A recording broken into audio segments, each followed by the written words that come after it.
Okay, the latest development in the Joe Rogan Spotify controversy is that the CEO of the Trump affiliated right wing social media platform Rumble has offered Rogan $100 million to leave Spotify and to bring his show to Rumble.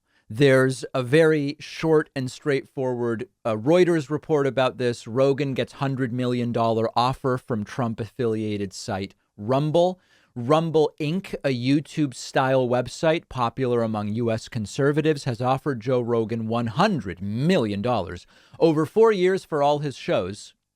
Days after the podcaster apologized for using racial slurs in his content, Rogan is facing backlash for COVID misinformation on his program hosted on Spotify. Neil Young and Joni Mitchell pulled their content from the platform. The incidents prompted Spotify to add a content advisory to any episode featuring discussion of COVID, as scientists and medical professionals urged the platform to prevent Rogan from spreading falsehoods. So this CEO wrote to Rogan. Chris Pavlovsky is the CEO of Rumble, and wrote, "Dear Joe, we stand with you, your guests, and your legion of fans in desire for real conversation. So we'd like to offer you 100 million reasons to make the world a better place. How about you bring all your shows to Rumble, both old and new, with no censorship, for 100 million bucks over 4 years. This is our chance to save the world. And yes, this is totally legit." So there's a couple different things here, I think, that are important to talk about. First and foremost, there's a reality that more than likely Joe Rogan can't just do this because he's under contract with Spotify.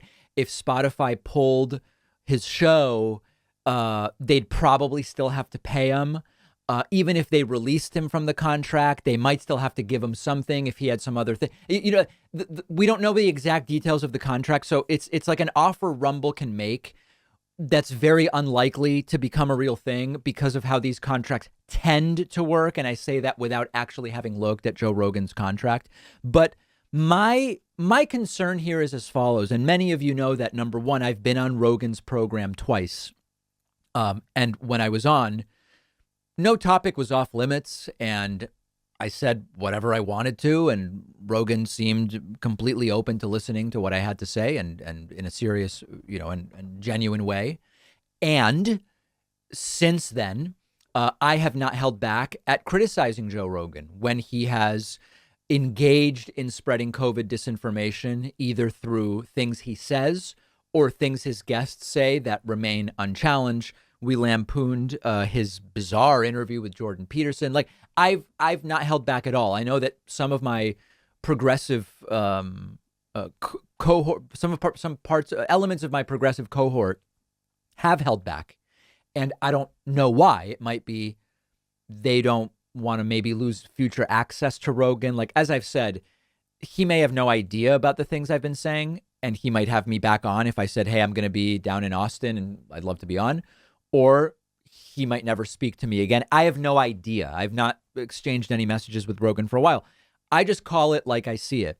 And on the recent stuff, I do think that the things that are being uncovered that Rogan said are absolutely horrible and disgusting.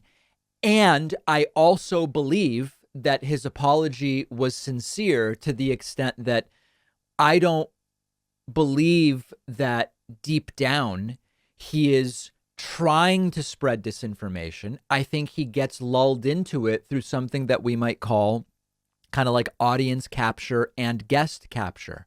The circle that he's in. And it's like, there's people who are going to say this is too harsh a critique, and people who will say I'm being too easy on Rogan. I think the reality is that while Rogan has shown himself to be significantly open-minded for a long time, Rogan is in a circle that is very culturally conservative, and that culturally conservative circle includes race-based jokes that I find completely gross, and it also includes certain ideology when it comes to government regulation and COVID and the like. I mean, the guy has said he has seen the wacky Texas governor Greg Abbott personally since he has moved to Texas. Abbott's completely out of his mind. And Rogan, from what I've heard, acts like Greg Abbott is a reasonable, normal person to be listening to. So there's both the audience of Rogan skews culturally conservative. And in addition to that, he's in these culturally conservative circles, which makes it so that he has more right-wing guests than left-wing guests. Now, there's a list that has been spreading of Rogan's right-wing guests versus left-wing, and the right-wing list is much longer. The right-wing list is much longer. At the same time, there were some notable people missing from the left-wing guests that he has had on. Me, for example, I wasn't on that list. I've been on twice. So I think with all of these, no one thing really tells us everything about this story. But the real concern I have is he's already in a sort of right-wing echo chamber because he has gone to Texas and he's hanging out with Greg Abbott and all these other people. Because he is getting the most positive feedback from the right wing, who says his racial comments are perfectly fine, his COVID comments are perfectly fine. And so the concern is it's only going to get worse. And I think it's unlikely that Spotify is going to drop him at this point in time. And from a very practical perspective, one of the worst things I can imagine is the show just getting more right wing. That seems like it would be a bad thing. So that's my general perspective on this at this point in time. The things that Rogan has said are completely indefensible, and he doesn't seem to be defending them. And there's questions as to whether the apology is sincere or not. I mean, of course, that question can sort of always be asked. But at this point, the worst thing, given the size of his podcast, is for it to become more of a right-wing echo chamber. He should be held to what he said he would do, which is to have more people on with views based on the accepted science on COVID. And he should be held to that, period, end of story. I want to introduce you to Imi, the world's first instant ramen that is low carb, high protein, and 100% plant-based. Each serving of Imi is packed with 21 grams of protein, 19 grams of fiber, has only 5 net carbs, works for keto diets, and 35% less sodium than traditional ramen brands. I've been making it at home just like any instant ramen. It's ready in just a few minutes.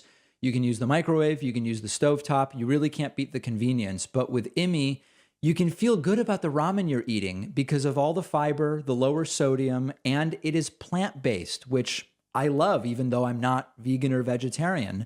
But the best part is it's so well packaged. It comes in flavors like spicy beef, tom yum shrimp, black garlic chicken. The taste and the quality of the ingredients really sets it apart from any other instant ramen I've had. And Imi is giving my audience $5 off a variety pack when you go to imieats.com/Pacman and use the coupon code Pacman. The link is down below.